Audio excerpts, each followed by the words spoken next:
Part D. Explain why the inverse function of x does not exist.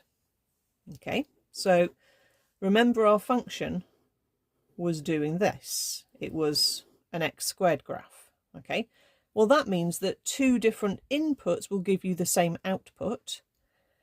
If we're trying to create the inverse function, which is to go from the output back to the input, we wouldn't know which input to go back to.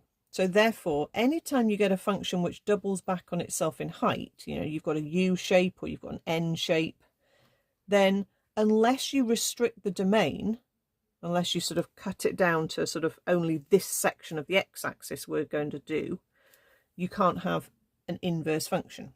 So the answer they're looking for you to say is probably to say it's not a one-to-one function. Okay, so it doesn't have an inverse. But that's what that means. One input, one output. And if that's not happening, then there is no inverse function.